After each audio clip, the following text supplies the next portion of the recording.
Calling my parents helped me relax a little. I took a deep breath, trying to stay calm. Then the doorbell rang. What? It's my father-in-law? Hey, good morning, Eve. You guys are going on your honeymoon today, right? So I thought I'll drive you guys to the airport. Am I hallucinating? How come my father-in-law, who was rushed to the emergency room, is standing there talking to me? Didn't you get sick today? My name is Eve. I'm a 28-year-old office worker, and my boyfriend Chris just recently proposed to me. I was so happy, but to be honest, I feel like it took a long time. Because we've been dating since our senior year of high school. So we've been together for 10 years. After I graduated from junior college, I got a job and started living in an apartment by myself. Then 8 years ago, Chris started living in the apartment with me. We've been visiting each other's parents since we were in high school, and when we started living together, we told them about that. I got along with my in-laws quickly, and we went out to dinner a few times. When I was over 25 years old, I started to make a show of wanting to get married to him. But he said, it's only been 3 years since I graduated from college and started working. And why don't we just continue living together like this?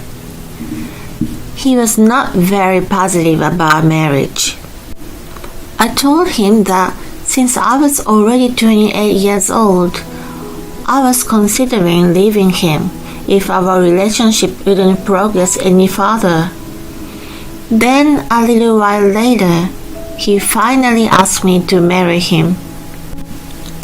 I have told him many times about what I want to do at our wedding and about our honeymoon. He also said he wants to do what I want, and I took the lead in wedding preparations and honeymoon arrangements. After the wedding, all we had to do was to go on our honeymoon. Chris said he has some business to do at his parents' house before the honeymoon, so he went to stay at my in-laws' house. So I went to dinner with my parents. After I came back home, I took a bath and went to bed early. Before going to bed, I sent an SMS to Chris saying, I'm looking forward to our trip to Maldives starting tomorrow, and went to sleep. I slept really well, and I woke up feeling refreshed the next morning.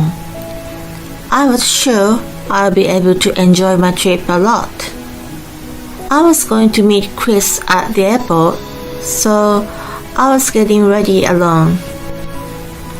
I was a little concerned, however, because the message I sent to Chris last night hadn't been read. Well, I didn't send him anything important, but I was worried that he might be still sleeping. From my in-laws' house, it takes a long time to drive to the airport. Chris is the kind of person who takes a long time to get ready. So if he's not awake now, he'll be late. I was feeling a little worried when I received a phone call from Chris. Hi Chris, are you ready yet? He said something I didn't expect. Oh Eve, I'm sorry. My dad collapsed and had to be rushed to the emergency room. What? He's in the hospital right now and his condition isn't very good. So I'm sorry. I can't go on our honeymoon. Okay, but he looked fine at the wedding just a few days ago. Why? My mom and I were both surprised when my dad suddenly collapsed. We didn't expect that right before our honeymoon. It can't be helped. Yeah, but I don't want to waste the ticket, so why don't you go alone? No, it's our honeymoon. I can't go alone. Also, I can't go on a trip when your dad is sick. I'll visit him too. Where's the hospital? Oh, the doctor's here. I'll call you later. What? Wait. He must have been in a panic because he hung up the phone before telling me the hospital's name. So I had no choice but to wait for a phone call from Chris. I wondered if my father-in-law will be okay. Oh, I have to cancel the trip. Oh no, that should be later. I called my parents. They could hear the anxiety in my voice. They said they'd come to my house immediately. I can't drive a car in my current state of mind, so it's great that my parents will come and give me a ride to the hospital as soon as Chris calls me. Calling my parents helped me relax a little. I took a deep breath, trying to stay calm when the intercom rang. Who could it be? My parents' house is close to here, but it takes about 10 minutes by car. So there was no way my parents could be here. I opened the door and there was my father-in-law. What? How come you're here? Hey, good morning, Eve. You're on your honeymoon from today, right? I'll drive you to the airport. A cab will be a waste of money, and a train or bus will be inconvenient because of the large luggage, right? My father-in-law speaks very cheerfully and happily. Am I hallucinating? Why is my father-in-law, who was rushed to the hospital, standing and talking? Didn't you collapse today? Huh? Did I collapse? What are you talking about? Chris called me just now. Chris isn't here now? No. Then where's he on your honeymoon day? He said he had some business at your house yesterday and was staying there. No, he didn't come. What do you mean? I didn't know what was going on anymore. He didn't seem like he was lying. Does that mean Chris is lying? I immediately called him, but he didn't answer the phone. Then my parents arrived.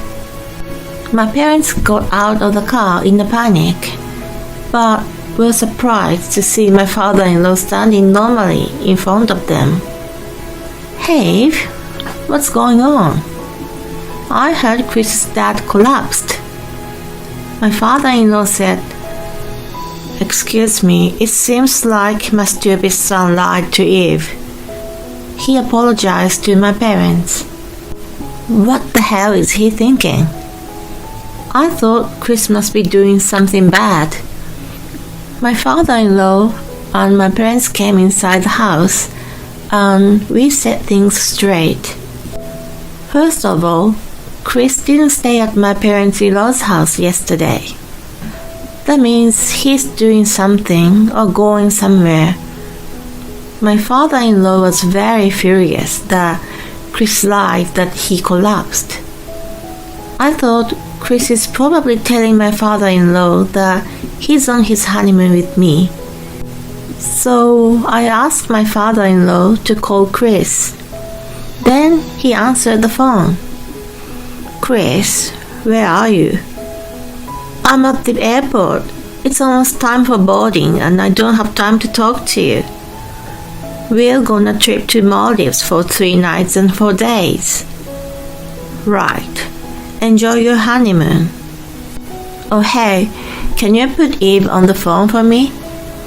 Huh? No. What's wrong with it?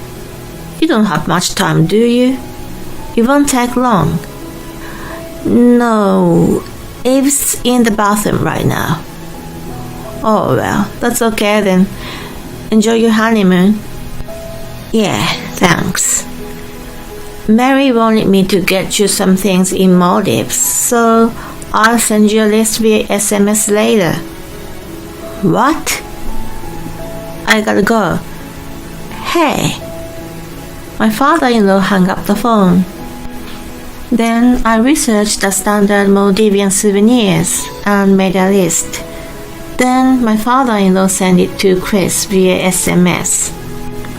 Chris immediately read the message but didn't reply to my father-in-law. Then I received an SMS from Chris. I want you to go to Maldives alone. I replied, pretending that I don't know anything. What? Why? Is your dad going to be okay? My dad seems to be okay for the time being, but I'm worried about him, so I'm going to stay at the hospital. I need you to go to Maldives. My mom wants some things from Maldives. I just sent you a list. Wait, I can't go on a trip at a time like this, and I can't buy souvenirs. Just tell me where the hospital is, and I'll come visit him. He seemed extremely upset when I sent the message. He suddenly sent me an angry message. Just do as I say. You have the tickets. All you have to do is get on the plane and go to Maldives and go buy the stuff on the list. It's disgusting that he would get upset and order me to do something to make himself add up. Both my father-in-law and my parents were appalled to see our conversation on SMS. Eve, I'm so sorry for my stupid son. He must be doing something bad. But I don't know where he is now, and I can't question him. And I'm sure he'll just play innocent. Don't apologize to me. You didn't do anything bad. I'm really sorry. Now you have to pay 100% of the cancellation fee. Would you mind if my parents go to Maldives instead? I asked my father-in-law, and he agreed. If your parents can go now, that'd be great. You shouldn't waste the money. Since it's close to the airport from here, my parents said okay and accepted the tickets. I had to talk to my mother-in-law about Chris too, so my father-in-law gave me a ride to their house. When I told my mother-in-law what happened, she got furious. I can't believe that Chris is cheating on you. We decided to ask a detective agency to investigate what Chris was doing. We were pretending we knew nothing until we got the results while suppressing our anger. The fact that he's even deceiving his own parents means he must be doing something quite sinister. It probably would be adultery. I can't forgive him for having an affair and cancelling our honeymoon. I decided to pack my bags so that I could leave the apartment anytime. 4 days later, he came back home. Welcome home. How's your dad? He's getting better. I'm sorry I couldn't go on our honeymoon. Did you get the souvenirs? Yes, I did. When I handed him the souvenirs, Chris looked so relieved. My parents, who went to Maldives, bought them. Thanks. Mom will be happy. I guess he was relieved that he had managed to fool us. He seemed to be in a good mood. I was about to lose my temper seeing him like that. But the result of the investigation hadn't arrived yet, so I waited patiently. 2 weeks later, the results finally arrived. There was a clear image of Chris and a woman looking intimate and entering her apartment. I immediately told it to my in-laws. They were shocked and apologized to me many times, and they allowed me to punish him without mercy. According to the result of the investigation, Chris was having an affair with one of his colleagues. It seemed that Chris had been seeing both of us for a long time, so he didn't want to get married to me. I was so angry that I almost went crazy. But then I cooled down and decided to execute my revenge against him. I said to him, "Hey, since I ended up traveling alone, I want to redo our honeymoon." "Okay, that'd be great. Let's go somewhere for 3 days." "Sounds good. Where do you want to go?" "Let's see. How about a trip to Las Vegas?" "It's too expensive to go overseas right now." "Oh, that sounds great. Well, I found a nice hotel, so can you book it for me?" "Oh, great. I'll take care of the reservations." Chris made reservations at an expensive hotel I chose. In the meantime, I was dealing with him in a normal way and steadily making preparations for the divorce. I hired a lawyer, found a small apartment, and hired a moving company. Then, on the day before our trip to Las Vegas, I told Chris that I had to go to my parents' house to take care of some business, and that I would go directly to the airport tomorrow. He agreed without any doubts. The next day, he called me from the airport. "Hey, are you here yet? The plane's leaving soon." "I'm sorry, I can't go." "What do you mean?" "Because I don't want to travel with an adulterer like you." "What? What do you mean? You think I'm having an affair?" "I would never do such a thing." "You can't pretend you don't know. We already have all the evidence. I have proof that you're having an affair with a woman, Kate, who works at the same place as you." When I said this, Chris seemed so upset. So I took a photo of the evidence of the affair with my phone and sent it to him.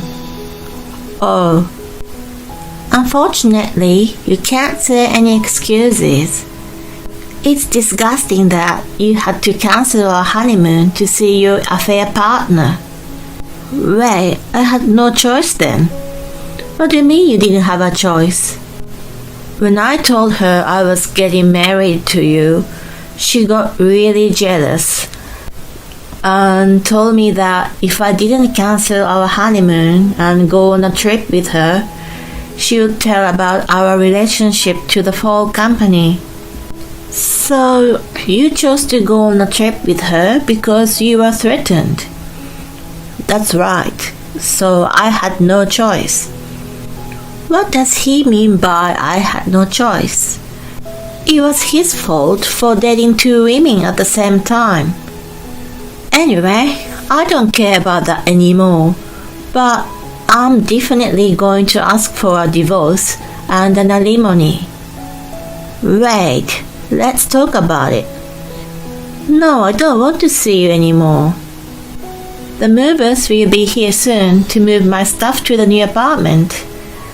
And all I have to do is go through my lawyer and demand that you fill out the divorce papers." What? Wait. I don't want a divorce. The person I love most in the world is you. I can't believe that. Believe me, let's go on a trip to Las Vegas together. It's a waste of money to cancel the trip. Oh, it's okay. The people who are going instead are on their way. What? It looks like they just arrived. Dad? Mom? What are you doing here? Chris, you stupid son. We know you're having an affair. Oh, Have, did you tell them about that? We've been looking into your misdeeds. I was with them the day you lied and cancelled our honeymoon. What? We all knew you were lying, and we pretended not to know until we had a hard proof. Oh, Chris must have been shocked because he looked so proud that he had managed to fool us. Anyway, the trip to Las Vegas is a present for your parents. Of course you have to pay for it. Otherwise, I'll tell your company about the affair. No. Chris gave the tickets to his parents right away. We'll talk about you after our trip, my father-in-law said. I want them to enjoy the trip. The mover came just after that, so they moved my stuff and I moved to my new apartment. I ignored all the phone calls and SMS Chris sent to me, and I simply replied, "Contact me through my lawyer." Then he agreed to divorce and to pay alimony. After the divorce was finalized and I received alimony, I told people at Chris's workplace about his affair. Since they came to our wedding and we got divorced so quickly, I thought I should tell them the reason of the divorce and apologize to them. Sure enough, I got a call from Chris. Hey, why did you tell everyone at work? You promised to keep it a secret. Well, they came to our wedding and we got divorced so quickly. So I thought I should tell them everything honestly. Well, it was your fault and you deserve it. Alright, bye. Hey. I hung up the phone. Apparently, Chris is getting the cold shoulder at work because of what he did. I also told that to all of his former classmates, so he's lost a lot of friends. I'm happy to know that he's in trouble. I blocked him from contacting me. Now I'm living in an apartment and enjoying the single life. I'm only 28 years old and my life is just beginning. I'm going to do a lot of things I want to do and hope I'll get a great boyfriend. He was a lousy goofball. If you're too charming, don't get married, or rather don't date more than one person at a time. I'm glad that her in-laws are decent people. I hope she can get married with a wonderful man next time. Thank you for watching. Please subscribe to our channel if you like. See you in the next video.